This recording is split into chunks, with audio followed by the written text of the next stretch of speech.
Hello everyone, it is Christine here and I am back to finish my vessel today featuring this gorgeous piece of fabric from Rhonda, and hello from the birds of Alpine Victoria as well, which I know many of you are fanciers of birds also, so I'm sure Christy will be able to tell us what that bird call is. I was so impressed that she picked out the bird call in the previous video.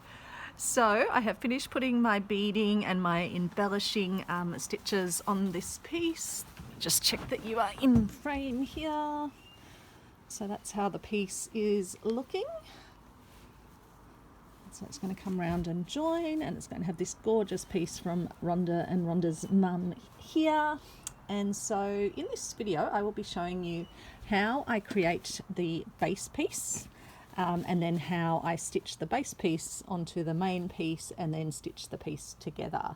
I've also got some Thrifty finds that I hope I'll have time to show you at the end, and I've got another fun little idea, a little addition to the vessel, which is going to be a little pin cushion. So I'll see if I get time to show you that also. Oops, banged the camera in this video. I've got my cup of tea, so I'm just going to have a sip. And then let's get into it. So it's Monday here, beautiful blue skies, back to lovely, lovely weather. Despite them saying the weekend was going to be bad weather, it was actually pretty good. So for my base piece, what I did was got a bowl that was the size of the inner area of my vessel. So what I did was got a bowl and it basically set it inside face down, and found one that was the right size, or a plate. You could use anything circular really, and that's what this size was. So it's a pretty good sort of match. And so then I cut out a piece of that sort of stiffer felt, and then I cut out two bits of fabric, one piece of fabric that was the exact size of the bowl, and then another piece of fabric, let me just click and make sure we're in focus, that I cut much larger than the bowl, and then put little slits in, stuck it down with a bit of Yoo-hoo glue onto the felt on one side, and then put little slits in, and have basically worked my way around just folding each of the little slits in. And that's what I'm going to do the last bits with you here, and then I'll show you the process of stitching around the base. So I didn't want to show you the whole process because I thought that could get rather tedious. So, and I don't really want to get gluey fingers, so I'll do my best. And again, don't have to use the glue, I just find it helps me to kind of get everything in place while I get some stitches in. Usually I would let it dry also before I do the stitching, but in this case I did want to show you the process. So I might bring you down a little bit now just so I can see what you can see.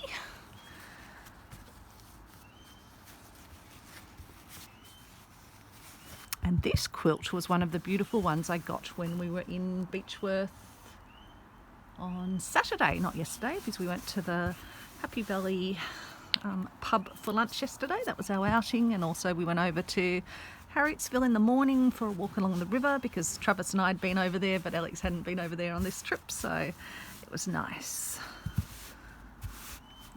So that's all now folded in. So what that gives you is this will end up being the base of it. So it just means that it's a nicely sort of finished base, and there's nothing that's going to catch.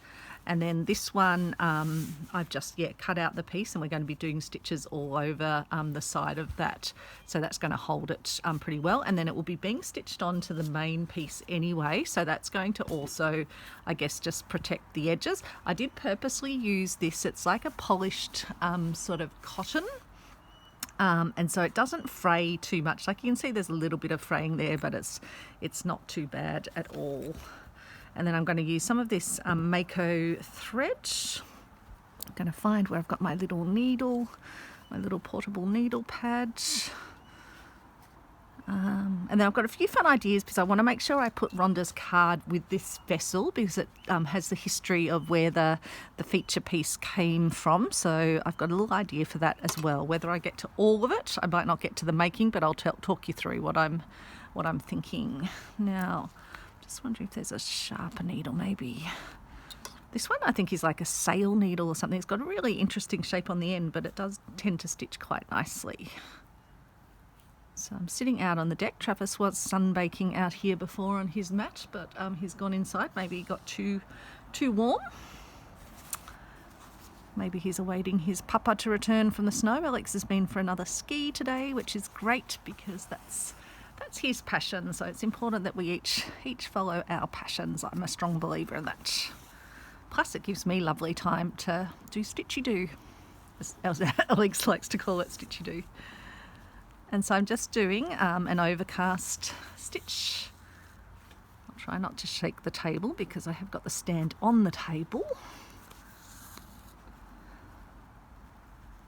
And so I'm just catching enough, just sort of indented enough from the edge of my fabric that it won't kind of pull through the edge, because you just want to have enough of a stitch just inset a bit so that it's not going to loosen up your threads and sort of pull at the edge.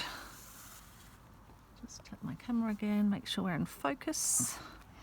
So Travis and I went for a beautiful walk this morning along a path that then goes across a bridge, and then we went to the other end of the bridge and then came back and went down along the river, and Travis loves to have a swim straight in the river, even though the air was still so cool that I sort of, when I breathed out, I had all the white, sort of the white air coming out. Frosty mouth, and there was still frost on the ground in areas where there was shade, but Travis goes in the river multiple times. In fact, at one point it reminded me a bit, I don't know, those of you in Australia might know the poem The Man from Snowy River. I'll find it online and link to it for those of you overseas, but there's a part of it where the rider chases the wild brumbies, the wild horses down a hill, but like just a hill that was all sort of rock and sort of moving stones, and Travis chose a hill like that just to go bolting down towards the river for a second swim as well. I mean, it wasn't quite probably as dramatic as Man from Snowy River Country, but it was pretty dramatic. It's a great poem, a very famous Australian poem about the wild brumbies up in snowy mountain country, and about a horse that got away, and then a great story around that. And there was actually a whole Australian movie made about it as well, The Man from Snowy River. But the poem's fantastic. During COVID, I think I was trying to teach myself to recite it from memory. Didn't quite get there. Probably just doing those stitches a tiny bit too bodgily, but we'll just come back and I'll just put another stitch in there. As I say, probably isn't going to matter because we won't really be able to see the stitches when we attach the top bit on. But let me just do that. What are we doing there? Put another one in there. Do you find that happens when you're just chatting away? You kind of sometimes lose focus on what you're doing. And so we did that. Then we popped into town. I did have another little look in the op shop. I went down to the fabric section today because Travis was just sitting in the car with his windows down, so that he just outside the bakery actually, so he was probably enjoying all the baked smells. But I went down to the fabric section and found some lovely fabrics and laces and other bits. So I'll show you that in another video. I even found a lovely quilt cover, which they're just great to source for fabric. $3 or something. You can't buy fabric for that price. It sort of reminded me of a Sanderson design. Lovely florals that will be great to stitch into. Just like these ones, I love this. Even though it's a sort of a polished cotton, it's actually perfectly fine to stitch through. Apart from obviously when you get a knot in your thread, but nope, it's going to come out. That's good.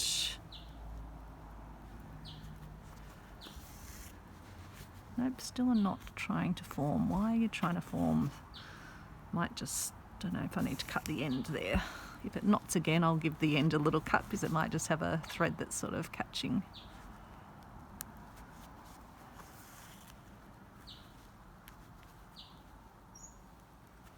Little bug that's just landed there. But thoroughly enjoying it here. It is glorious. I Thinking of the lovely ladies that got to go and join Annie at the Wild Prairie Gardens where they were stitching the community quilt. So excited to hear about all of that. I did tune in for the live that Annie was going to be doing, but I think she was having signal problems. But had a lovely chat with lots of the lovely folks in her community while we were awaiting, being entertained by Tom, her son, and even her hubby logged on as well, John. So that was nice to see.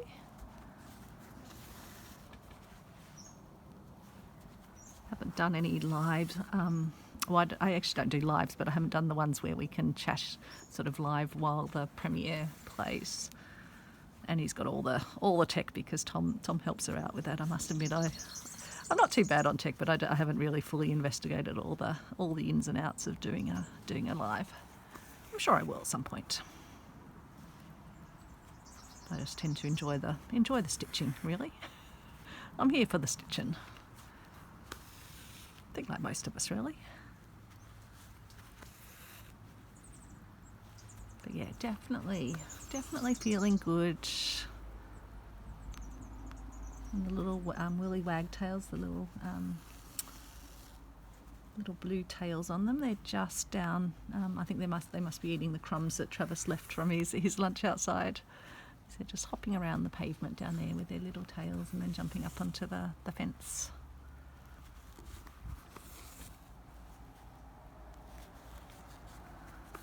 Hopefully I won't end up deleting this video like I did with the last one. I'll make sure I don't do... I purposely actually deleted my old videos before I started so I don't get confused, given it all is... my recent videos have been all on this project, so they do start to look the same a bit.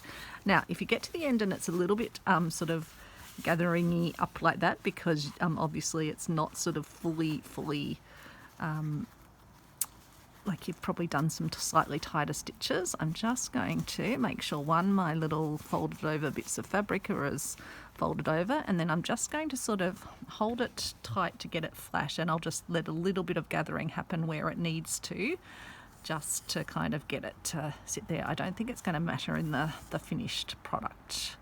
Usually happens to me when I'm kind of doing these circular pieces. I think probably because some of my stitches just end up being a bit different. Now, what have I done there?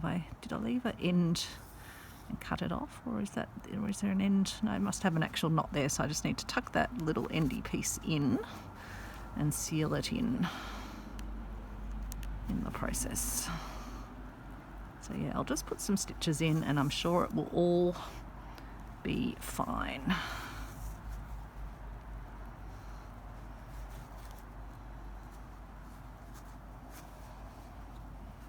But at least if it happens to you, you won't panic. You'll just go, oh, that's fine.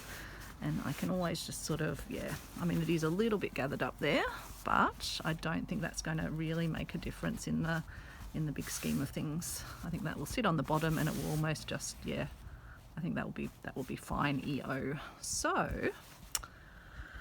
I think, now there's two ways you could do it. You could either stitch up this bit first, but I think I'll probably stitch the bottom, and let's make sure I get the correct bottom onto my piece first up. So let's start here and we'll see how we go.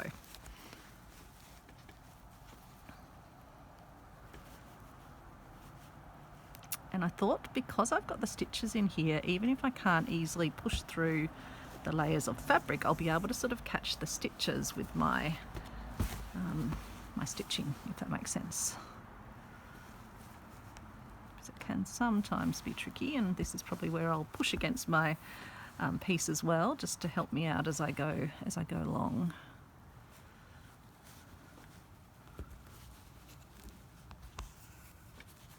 So let's just have a look how it's looking as we start off. I think that's going to work okay. And let's just make doubly sure. Yep, I'm doing the bottom, so that's good. Kind of get it in a comfortable place where you can see it and I can do what I need to do.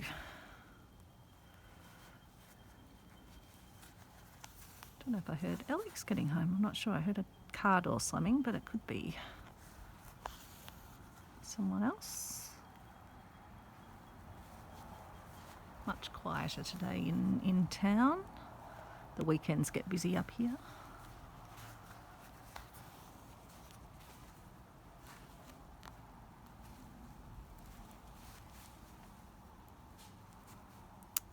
actually quite exciting because Alex has got a piece of land up here that we've always wanted to build on, but we might meet with one of the builders later this week. So we've just been looking at house designs.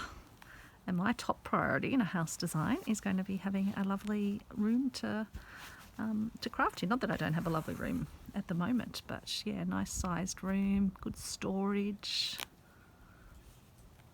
So yeah, just looking at house designs. And obviously we want enough space to have family and friends come and visit. So we shall see. We're waiting, like we did look quite seriously a few years back, but the building industry was in a fair bit of strife at that stage, and all the materials, it was COVID time, so all the materials were really more expensive than they should be. Ouch, just stabbed myself. So we'll see. We'd love to be up here if we could. Would be our ideal. Don't want to bleed on the piece, so I'm just going to keep my finger out of the way. Use a pointy end on this one. It's a good needle, but it's a pointy end. So I hope this isn't boring for you watching me stitch around the base of this.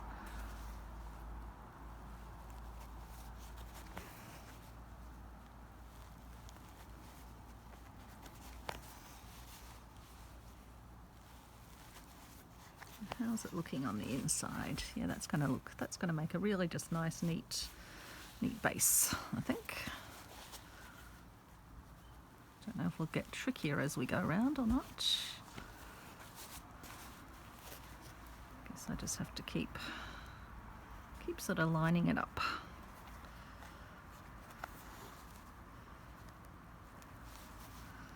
I suppose where I am going through multiple layers, it can be a bit trickier. This is a nice strong thread as well, which is a good idea when you're doing this sort of stitching.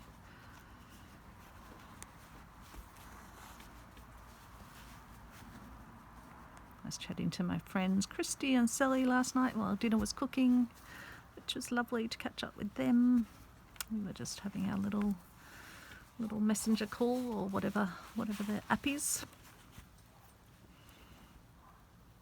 Even Alex popped round to say goodbye to them at the end. I think he always wonders who I'm talking to. My stitchy-do friends. We try and have a quick little chat on a Sunday, well, Sunday evening for me, Sunday morning sort of before lunch for Sally, and sort of Sunday earlier evening for Christy. So just finding a time that works for everyone where we can. It can be hard because obviously lives get busy. But even if we only get to chat for a bit, it's so lovely. Really enjoy it. We always share our finds and our makes and our ideas. Catch up on what's happening with each other's families. It's really, really lovely.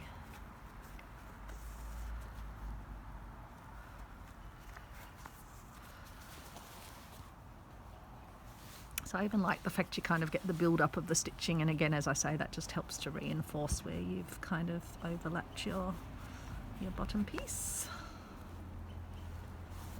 There's the table. Just don't want to wear out my finger.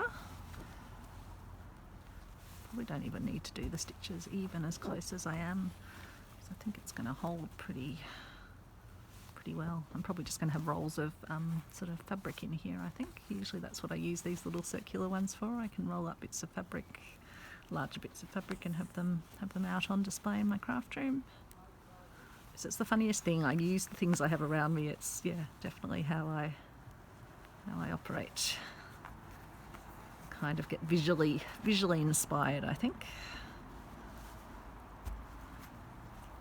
So no, we didn't find any lost dogs on our walk today. We actually didn't see, we saw a couple of dogs around town. So after I went to the op shop, I took Travers down to the river near town as well, and he had a little swim there. And there was a big fluffy white dog there. But not many dogs on the walk. We only saw a couple of other people on the track. But yeah, it's a beautiful walk. It goes through the canyon, so naturally sort of hollowed out canyon where the waters pass through. So it's lovely. You're walking by the stream most of the way once you've sort of crossed over the bridge and gone down beside the water. And then you climb up sort of through the canyon, looking quite a ways down to the water at some points. Travis had all the excitement today. I think after his first swim, he had all the beans. Oh, poked myself again. Had all the beans in him, so he was galloping along. But he's pretty good. He'll gallop forward a little bit and then he'll wait till I come up, and then he'll find a smell that he wants to smell for about 2 minutes, and I probably not 2 minutes, probably like 30 seconds, and I just sort of amble along, and then he comes galloping after me. I'll stop it there. Hopefully I'll put a band-aid on my finger, because if we're going to keep pricking myself, and then I'll stitch all the way around, and then I'll come back when we're ready to stitch up the side here. So I've finished sewing around the bottom and I've started the process of sewing up the sides. I'll show you now how it is looking. So that's how it is, that's how the bottom looks, and as you can see I've ended up with a bit of an overlap here, but I think it's actually going to work really well. I can't say it was totally planned.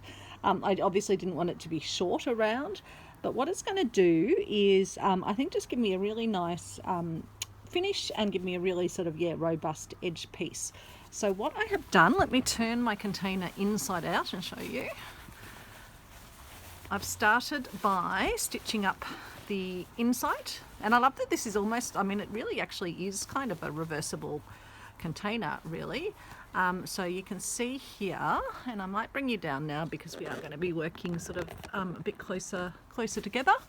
I've just done a overcast stitch, a whip stitch all the way down there, so just coming through both bits of fabric. We'll finish going up here, and then we'll go over and do the same on the other side, but it's going to hold together really well. Really happy with how this all looks. As I say, you could definitely use it as a container both ways. Obviously I'm going to be using it on the other side because it's got that beautiful piece of embroidery from Rhonda and Rhonda's mum. So I'll just move you up a tiny bit, just check that we are in a good position for filming. I've got my needle threaded up, and we'll just find this edge and I'll show you how I am stitching it. So I'll hide the end under here. So I've just got a knot in the end of my thread. Again, I'm just using my Mako cotton from Orifil. It's a nice robust cotton and a lovely colour that just goes really well with the pieces that are on here. And so I'm just going to catch a little bit of both fabrics. And again, this is planned to be on the inside, so it probably doesn't even matter how neaty neat I am. It can be harder like on this piece where you've got quite a few bits of fabric overlapping, but I'll just use the sort of padded container to push my needle through anyway.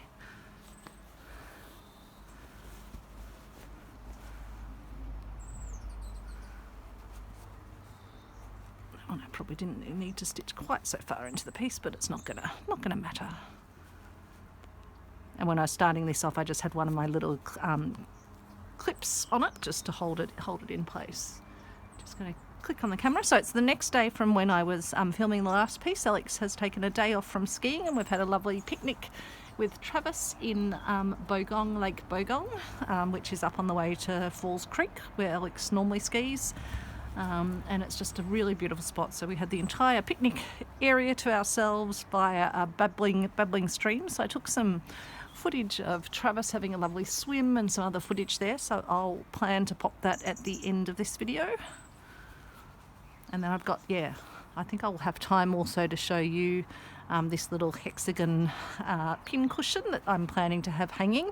And then last night I was working on another little sort of embellishment to go with this container that links back to the card that Rhonda sent me with the story of the piece on the front, which I wanted to keep with the container. So I'll show you that as well.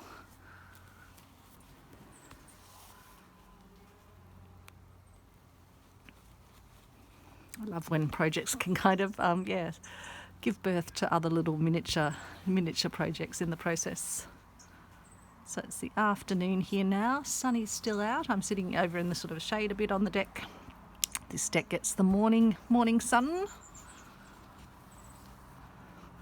And Alex and I have been further talking about which design of the house that we think will see if it can fit on the block up here. And yeah, we'll be meeting with the building company on a Friday. So that's a little bit exciting, that we might start planning the process of getting a house up here, which would be very, very lovely.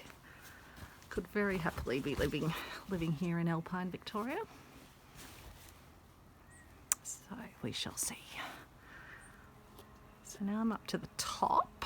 I might not even need to cut off, because I might be able to turn it inside out and then continue down the other way from this side potentially.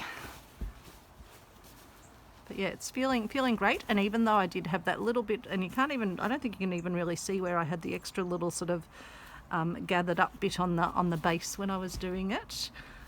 So yeah, I don't think you have to be super precise, and I think it is good, as I say, if you can leave yourself a little section here. I'm even wondering if I leave the little, oh no, I think I will stitch across the top. I was wondering if I leave it open, because it'd be a great little place to put like one of your friction markers, but you can even clip that onto the container anyway. But that's just a thought. So what I'll do is come across the top. Again, I'll just continue over with some whip stitches. Just make sure I'm into focus. And then yeah, I've got my op shoppy finds from when I went over to Mount Beauty the other day, so I've got those to show you. I've actually got a bit of a build up but I'm keeping them sort of in each of the bunches that I got from the different op shops around the region. So I'll keep sort of showing you op shop finds in each of the videos that relate to one of the towns and locations I've been to. I popped into town before to get some apples and carrots for Travers and us, and some bread and rolls, and I resisted the urge. I think the op shop would have been actually closed by now anyway, but I was like, no, I think I've had enough lovely finds from up here. I suppose there's still a bit of the week left, so who knows.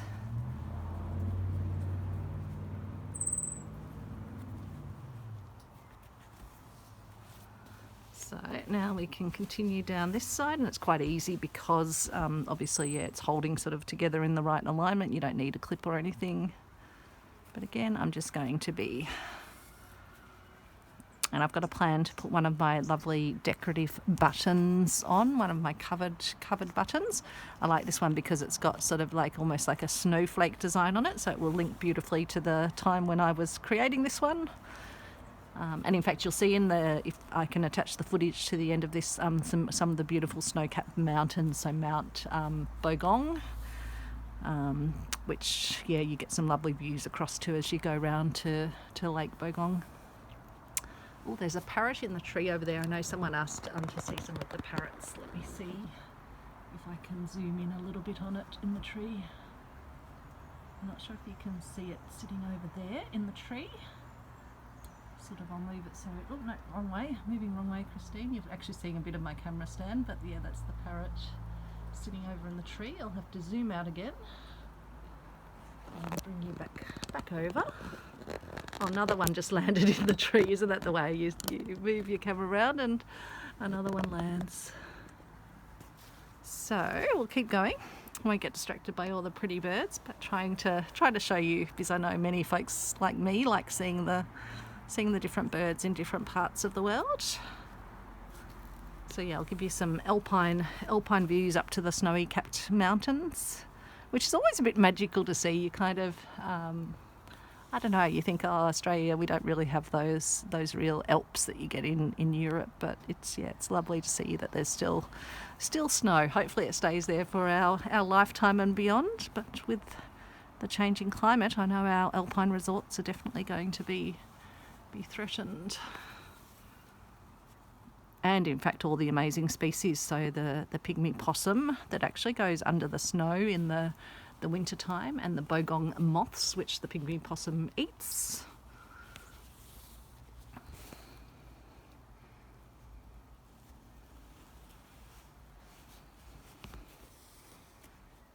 So yeah, all these species rely on a particular climate. I guess to some extent they can adapt, but if there's rapid change in the climate, it can threaten species as well.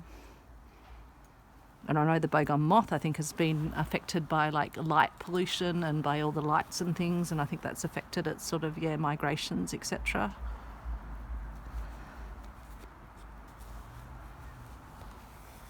And all the things are interlinked, aren't they? So if there's a moth that's then the food source for another species, if one gets impacted, then multiple species get impacted.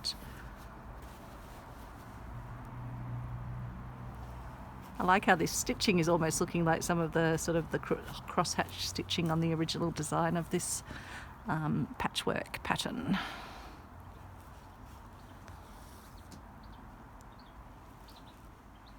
So it's as simple as this, and as I say, you can do cross stitches, you can do them on a diagonal, you can space them out a little bit, whatever you like really.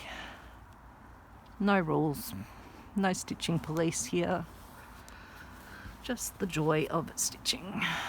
So I think Alex has popped out in the car to fill his car up with petrol. We've both got our cars up here because he takes his up to the snow, and Travers and I go around on different walks and outings. Travers is totally conked out on the rug inside. He's had a big day, hasn't had much rest time, and so I think he definitely will need it. I know he'll probably be totally conked out tonight. It's a struggle at bedtime to get him to go out and have his toilet break, because he's usually so tired, and he just sort of does these big yawns and sort of almost like he's complaining about being woken up to be taken out for nighttime ablutions. I think there's been the odd time that he's been a bit too tired, and so he hasn't properly, and then he's woken like Alex at 4:30 in the morning to get him to take him out. So I think Alex gets quite tired from the skiing, and also probably from his his heart medications, and so he goes to bed a bit earlier than me. I'm usually still stitching and watching videos. I've been absolutely watching all the DNA sort of family tree. I've found another one that was New Zealand based, which I think I've watched all the episodes of that. So it's fascinating. I think I will definitely do an ancestry DNA test, because I'm fascinated. I think I know the sort of definitely know a lot more of the family history on my mum's side. Possibly I might know a little bit less on my dad's side. So it'd be interesting, because I think my dad's dad came from quite a large family that was quite well known in the Warrnambool region. So it might be interesting to find out a bit more. And really we don't have that much sort of connections on because my dad's brother, who was his only brother, didn't have children or anything, so we don't have as many sort of rallies on that side. And even on my mum's side, like, our family is not super huge, and most of our rallies are in Western Australia, which I'll be seeing later this year when I head over for my brother's big birthday. And I'll be catching up with my lovely friend Christy, who I feel like I've known for a long time, and I feel like we catch up all the time in person, but we don't. This will be our first time in person together. But Sally, Christy and I usually try and catch up on a Sunday evening for a little online chat, which is lovely.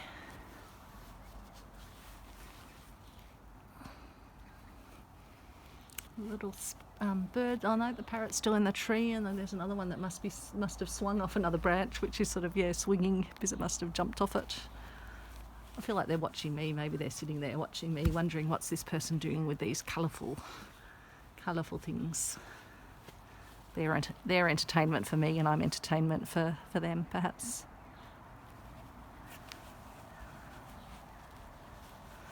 So. Almost there. As I say, this linen on this side is quite tricky to. It's definitely harder to push through. It's quite a dense linen. So I'll take advantage of the fabric to push against, and then we'll come on over and then I think attach the little button. We'll work out where we're going to attach that, and then that will be a little hook to attach both the other little envelope I've made to hold the card from Rhonda with the story of the piece. If we can get this knot to unknot, good-o. Try not to unthread our thread in the process. And finally here.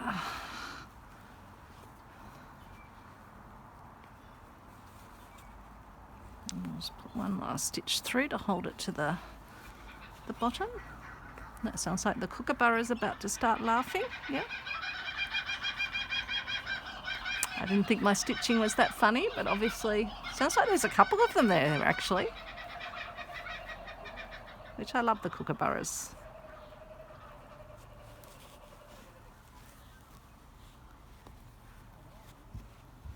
It's lovely to hear the kookaburras. They will, if you're having a barbecue in Australia, they'll come in and steal your sausages or steak off the barbecue. They love meat. They will even eat a whole snake. So there we go. That's the container, which I think is looking great. So I think I'll leave that as the front of it. And so I was thinking, and so it's not even, the seam's not at the exact back, but I don't mind that at all. But I was thinking I might put my button sort of, let's take it off its little card. I've got another video where I showed you, these are just a downloadable pattern, or they were at the time, and then I backed it with some William Morris fabric and just stitched the button on. This I've just covered with a little beaded piece of lace. It's probably a shank button originally, but I'll just be able to stitch through where the lace is. So I'm thinking I'll put that maybe sort of pretty much, where is the centre actually? In fact, if I go like that, work out where the centre is on the front, and then like that, that will give me my centre at the back. It's about there. So if I get my needle and thread,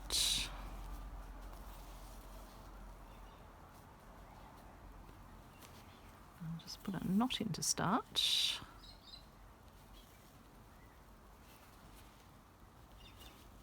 Another knot to hold it, and then let's see if there is actually a shank to put my, it's sometimes hard when I've covered it to see if there's a shank somewhere there to put my thread through.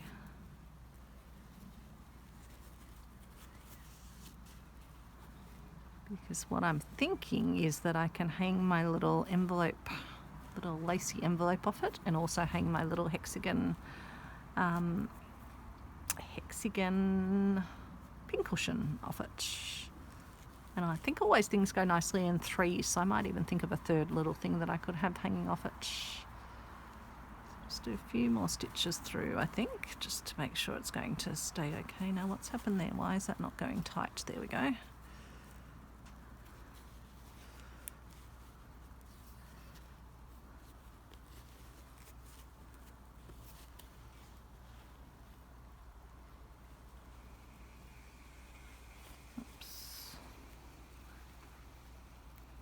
Like that, goodie-o, and like this, and then we'll just put a knot in. Oops, I think I've made a bodginess with my thing, but that's okay, we'll fix it up. Just capture that knot bit again.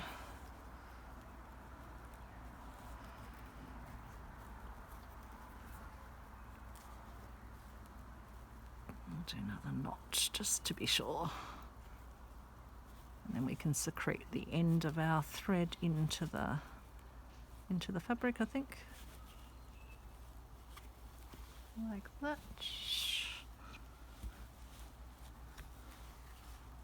Yep, and then just pull it a bit tighter, and it should just sink into the fabric. So that's going to give us a little bobbly place to hold to then, and let me show you what I've done here. So I had the lovely card from Rhonda with the link to the piece on the front being from her mum, and so I wanted to make this little envelope, and all I did was I got myself a square-ish little napkin or little lacy piece. This was one of the ones from the recent op shop hauls, but I'll show you with something like this, and it's as simple as working out sort of where your centre-ish piece is, And then you can just either make it so that it kind of fits with something. So if I wanted it to, for example, fit with this little postcard, I could just sort of place that where I want it, and then work out how I want the sort of, sides to come in. Probably leave a little bit of room so it's not going to be like a tight fit. And then you can just play with it till you can kind of get it to sit however you want it to be. You might want to, in this case, make this come up a bit more, and you could always fold this little piece under or down, or even up and down. That's what I've done here. I folded this piece so that it didn't come up too far, folded it back over, and then just attached it down. So I've just got a stitch holding all the layers in place there. So you can kind of just play around with it till you get the sort of position you want, clip it, and then you can put some stitches in place to hold it. So it makes a really lovely little envelope design. And what I did on this one also was just do then a whip stitch all the way around it, just to add that sort of pinkiness to go with this design. And I also just put some little extra stitches up at the corners just to help hold this bit down and just allow it to just sort of tuck in there. You could also put a button on and have a hook, and then I've just crocheted using some regular perle pink cotton. I'm just having a look if I can see it on here. I think it's inside, and I just crocheted that and then stitched that onto the corner. And I think that will then just hang over here and just sit with the container, and it will just be that little story that goes with the container. So yeah, I think that's going to be lovely. And I suppose it could even, if I wanted it just to be sitting in the container, it could also sit in the container that way.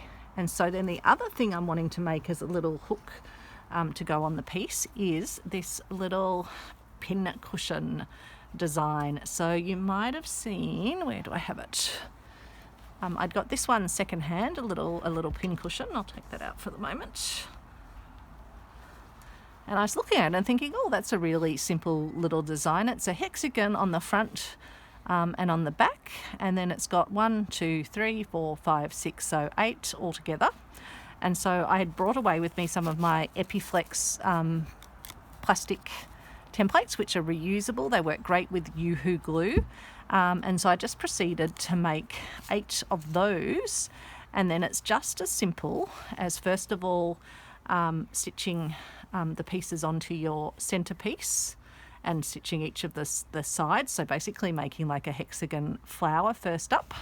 So basically you'd cover each of your pieces, whether you're using cardboard or your own templates, or if you have these Epiflex ones, you don't need them. You'd have all 1, 2, 3, 4, 5, 6, 7 going all the way around, and you'd stitch there, stitch there, stitch there, etc. I also then do the stitching around the outside of the piece. I leave the pieces in while I'm doing all the stitching. I've obviously taken it out of these pieces, but what I love about the Epiflex templates is they're able to bend in whatever direction, so I was able to leave them in while I was still getting these pieces all stitched together, because once you've got your flower shape, then you bring your pieces up and you sew these ones together. So the first bit of sewing is sewing these bits all together, and then you're bringing it over and you're sewing each of these ones, and then the final step is to sew this piece together. So what I'll show you inside is just how easy it is to flip out the Epiflex template from the bottom. So this one's still in there. And because I create my pieces using Yoo-hoo glue, and in fact I can show you how I do that. I can make a little piece using this scrap probably. Let me just move these ones out of the way. So if you've got a little scrap of fabric like this, you can just cut yourself a piece.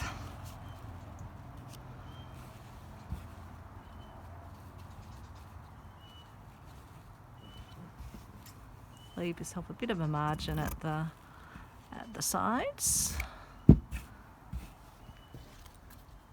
and then trim it down to the shape that you are working with. So like that, like that, like that, like that. And keep these little pieces to put in your scrap jar. And then yeah, with the Epiflex, I like to use the Yoo-hoo glue because it comes off perfectly fine, and it just makes it really easy to hold it in place while I fold it in. And so I just work my way around, trying not to get any glue on my fingers because that makes stitching a bit harder.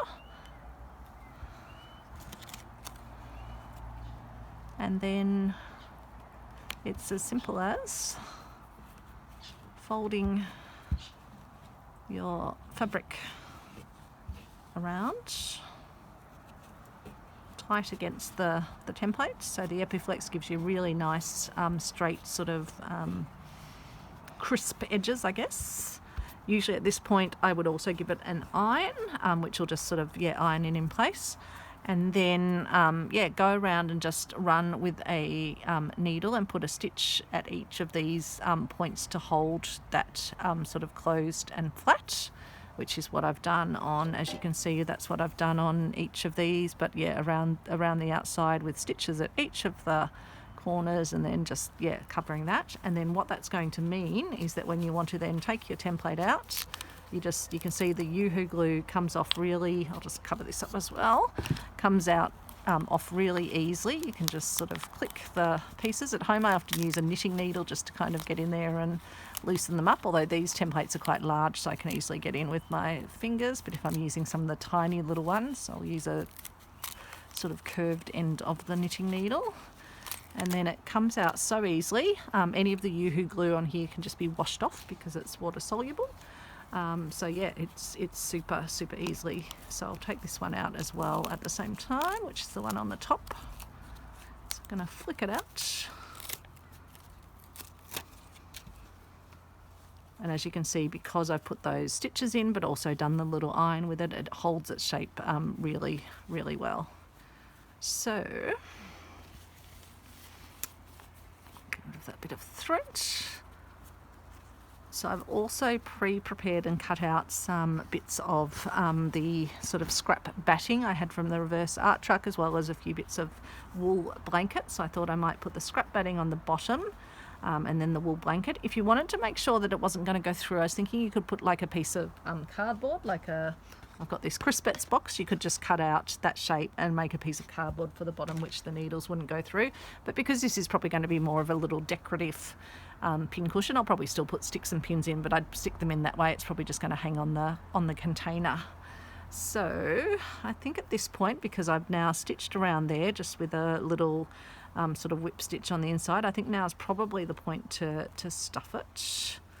So I will put these in first.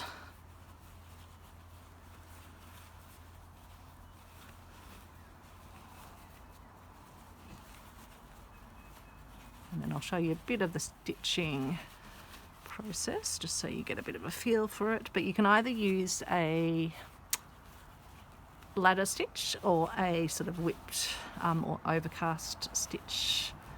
Works well. For this size, I did originally start with the ladder, but I decided I liked the tightness that the overcast stitch gave, so that's what I did. Then let's see if we need all of these. You could also just stuff it with, like whatever you'd normally use to stuff a pin cushion, a wool stuffing, or some people put like some walnut grounds in to give a bit of weight as well. But I'm happy with it just being stuffed is fine with me for this.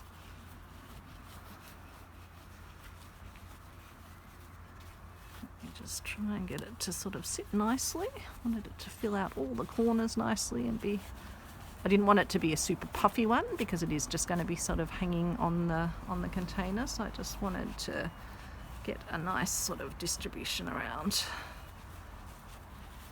That's why I thought I'd cut the pieces out rather than fully stuffing and having it be a bit lumpy.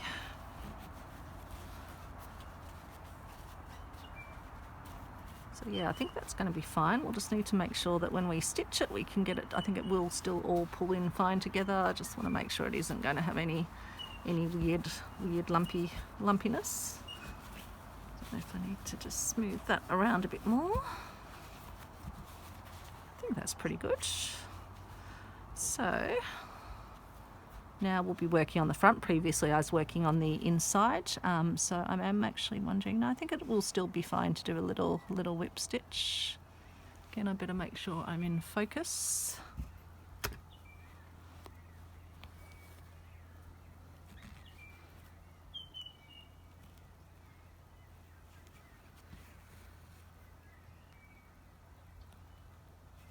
Oops.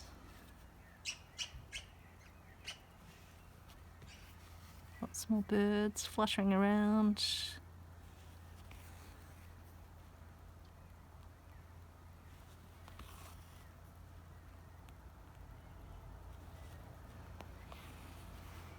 So I'm really just holding the two bits together and just, yeah, I just need to make sure I sort of have it stretched enough that we get over to this side. I'm actually wondering, I might not need the last bit of wool in there. I think it's probably going to have enough stuffy stuff without that final bit in there.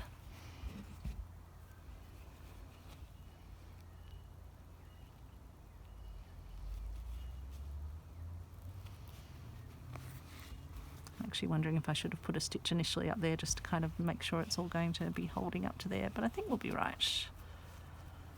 Just thought I'd better get the stuffing in now rather than trying to put it in when I've sewn too much of it together. But I'll just hold this little corner to make sure we are getting the two pieces to go enough together.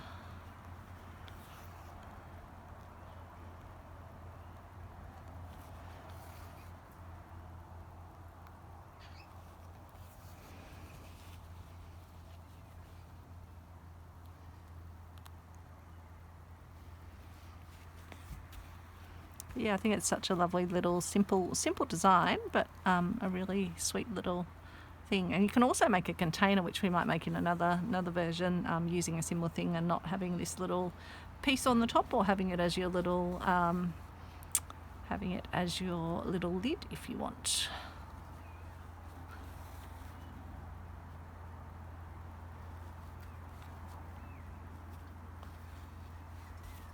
Okay.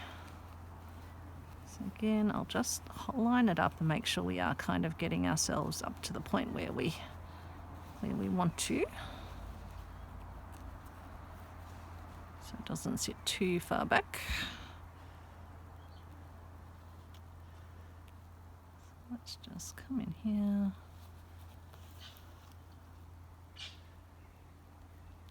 But yeah, you're just wanting to take little nicks of the two bits of fabric. But again, you don't want your stitches to be totally invisible because they do add a lovely little decorative charm, I think, as well. The ladder stitch definitely gives you something that is more invisible, and you pull it tight once you've got to the end of the sort of row of rungs. And it's amazing how it kind of disappears in, but I don't mind the little whipped stitch here.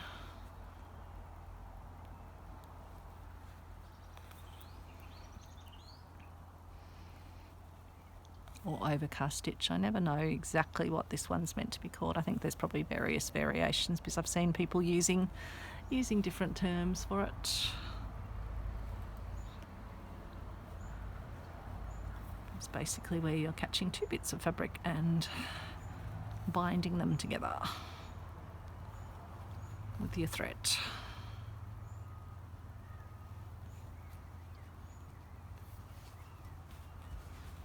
Okay, I'll just keep going up here. And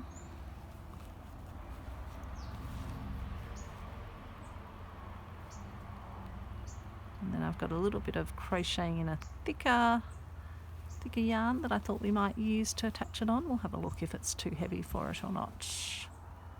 I can always use the thinner perle cotton like I used for the other little envelope. So I might even make a little heart shape, a little stuffed heart or something to put with this as well.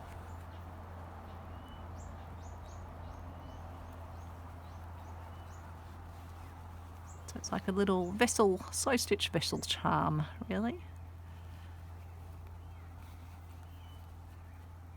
But it's a great idea if you are planning to sort of use it as a little project vessel to hold your project pieces in. It's handy to have a little pin cushion that you can have on the side and pop your needles in it too if you're sort of using it as a little mobile unit to take out in the yard with you to do some stitching in the garden or on a deck like this. I've actually been moving the whole little portable table inside and outside each day. We've been getting amazing frost. In fact, I'll pop some pictures in if I can as well from this morning, and all the frosty grass and the frosty leaves.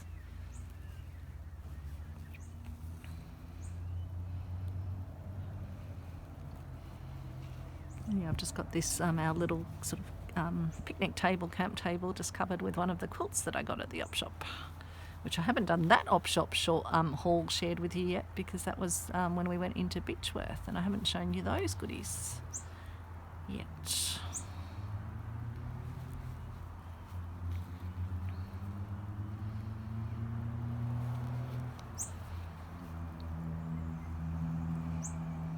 I haven't been wanting to spend all my time on the sort of on YouTube. I've just been doing stitching quietly as well, not just making videos, but just having some really good, quiet, restorative time, which has been lovely.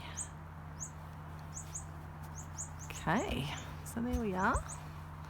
Let's just put a knot in and then hide our thread inside.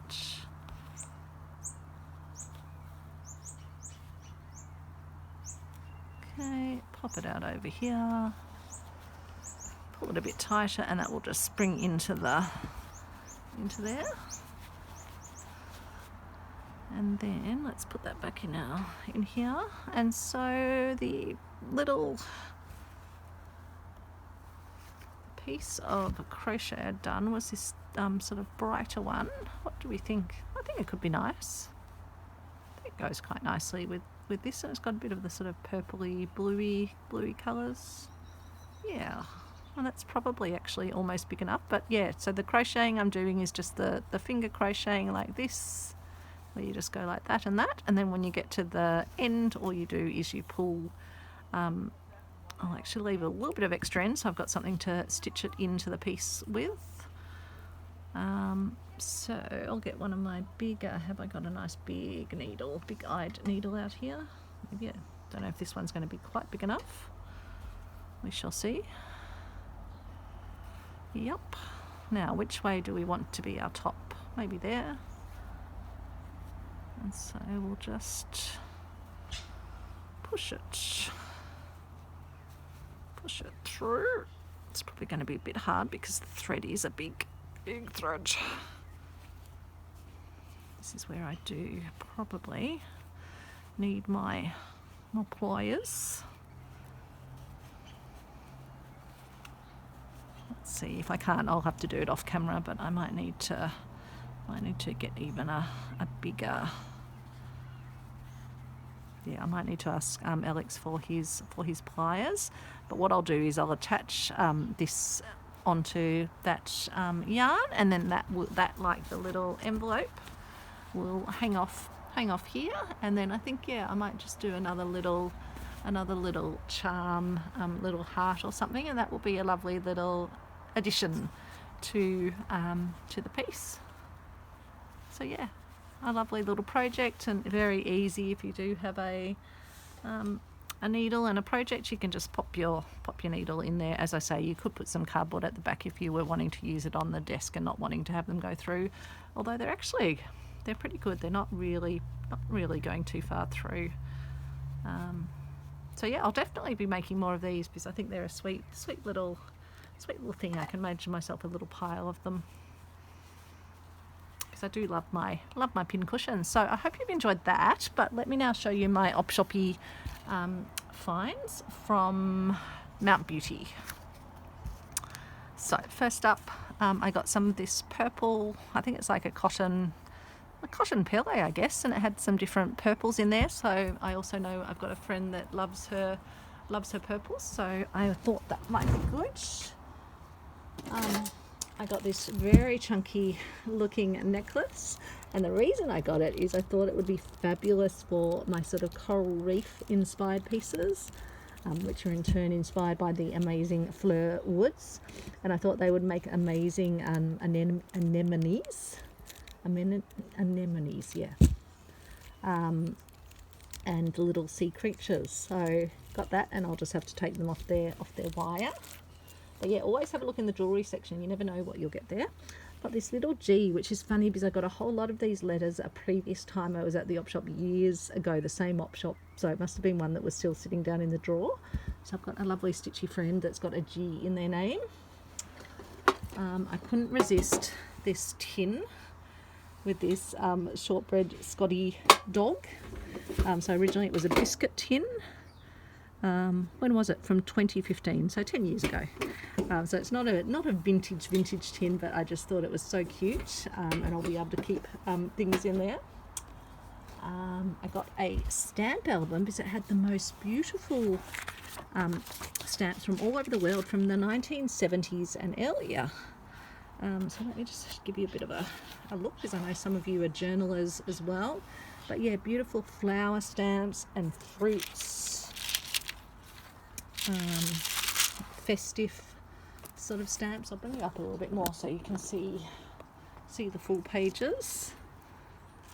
And it was only a few dollars for this stamp album, but I just thought they were really interesting, not your run-of-the-mill stamps. So Expo 1970, and then lots of butterflies and things. Folks in national costume, so someone's kind of themed the pages. And then beautiful birds, which I love. Birds again. Fish and creatures of the sea. Other animals. And so yeah, I'm wondering if you could like put these on and make your own sort of collage style fabric. So take a photo of it and then print it on fabric. But I'll have to just check the sort of, yeah, the copyright of stamps and stamps of other countries, etc. And then it's amazing because you sometimes find like envelopes in there with yeah, people's sort of old addresses. Christmas 1978, it's a first day cover, and then another stamp in there. So that was, yeah, a few dollars, and I just thought, oh, that's really interesting, and possibly I'll yeah, gift that to one of my journaling friends once I've had an investigative, yeah, whether I could create some of my own stamp styled fabric. This is a beautiful, it's all shrunken up because I did put it in the wash and in the dryer, so it does need a good iron. But yeah, a beautiful piece of detailed handwork. And then this one I thought was really interesting with the red around, and I thought it could be quite nice for one of a little strawberry related project I've got planned. This is another one that goes with this one there.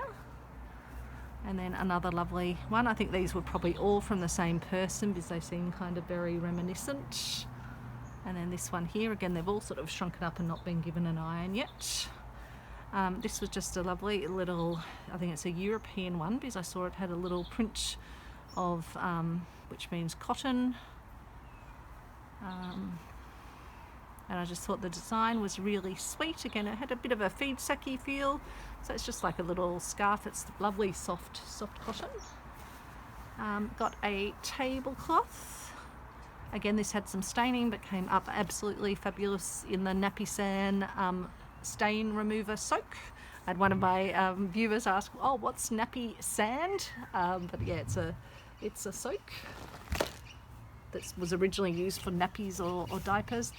This is a sheet, but again, it was just beautiful cotton, beautiful soft, and I just love the small little flower design. And then finally from that op shop had this little hand towel, and again, because I've got a strawberry project coming up, I thought that was very cute, and I couldn't resist having that. So that was just my little haul from, oh, and I got one other tin. Hang on, let me get that one and show you. This little cola drops, but I loved that it had the Art Deco sort of design on that. Not sure when that was from. 1990 something or other was the use by date on that. So yeah, I thought that was very, very cute. So that was just a little op shop haul. So I hope you enjoyed that video, and hope you enjoyed yeah, seeing the making of the beautiful piece to honour Rhonda and Rhonda's mum, and then the additional little additions that I have made so far. And then yeah, I think a little heart would be a lovely thing to add. So thanks so much for watching, and I'll pop some footage now of our travels around. Thanks everyone. Beautiful Lake Bogong. Having a bit of a family picnic. There's Alex.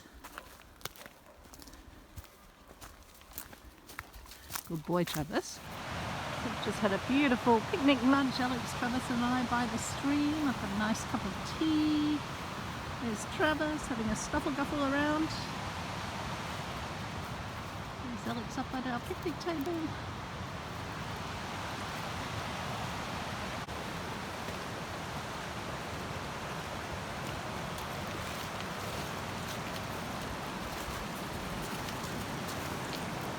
Beautiful big trees.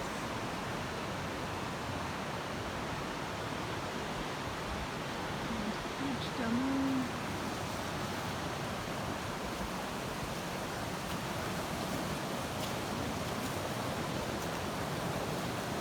Just love being by a babbling river. Such fresh water. Just having a little drink.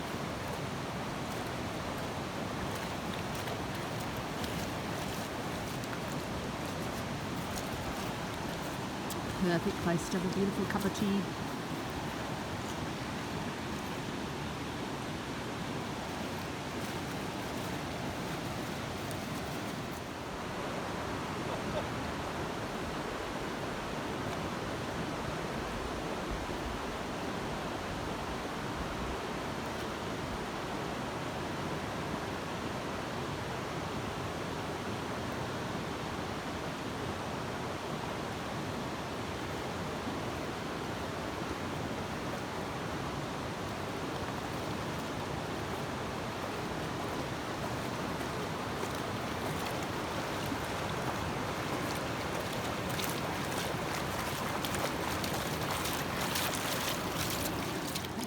Some fabulous fungi here. Look at these ones. Aren't they wonderful? Fungi cove.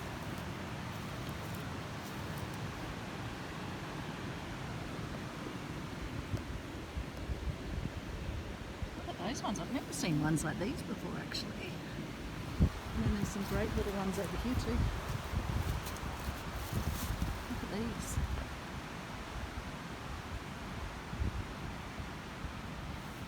Ones down here. These almost look like shellfish.